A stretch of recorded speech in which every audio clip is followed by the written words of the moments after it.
मुंबईतील बँड्रा न्यायालयाला आज एका ईमेलद्वारे बॉम्बने उडवून देण्याची धमकी देण्यात आली। महत्वाचं म्हणजे आज सकाळी नागपूर न्यायालयाला सुद्धा बॉम्बने उडवून देण्याची अशीच एक धमकी ईमेलद्वारे मिळाली होती। दोन्ही महत्वाच्या आणि गर्दी असलेल्या ठिकाणी बॉम्ब ठेवल्याचे मेल आल्याने पोलिसांनी देखील कडक सुरक्षा व्यवस्था सुरू केली।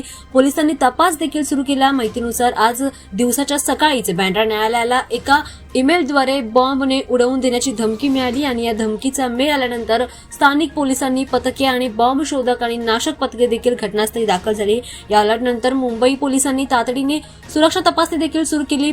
परिसरामध्ये सतर्कता देखील वाढवली।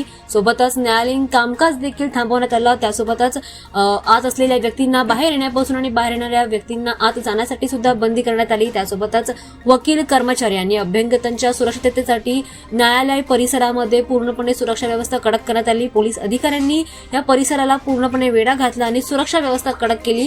त्यासोबतच सायबर पथके देखील धमकी देणाऱ्या ईमेलचा स्रोत शोधण्यासाठी देखील काम करत होते। मात्र अजूनही याबद्दल कोणतीही माहिती समोर आली नाहीये। बाहेरून कोणालाही आत येण्याची परवानगी नव्हती।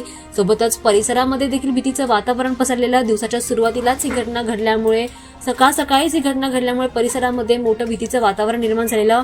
त्यामुळे पोलिसांनी परिसरामध्ये सुरक्षा व्यवस्था कडक केली। आतापर्यंत अजूनही कोणतीही संशयास्पद वस्तू आढळलेली नाहीये। मात्र पोलिसांनी याचा तपास घ्यायचं काम अजूनही सुरूच ठेवलेलं आहे।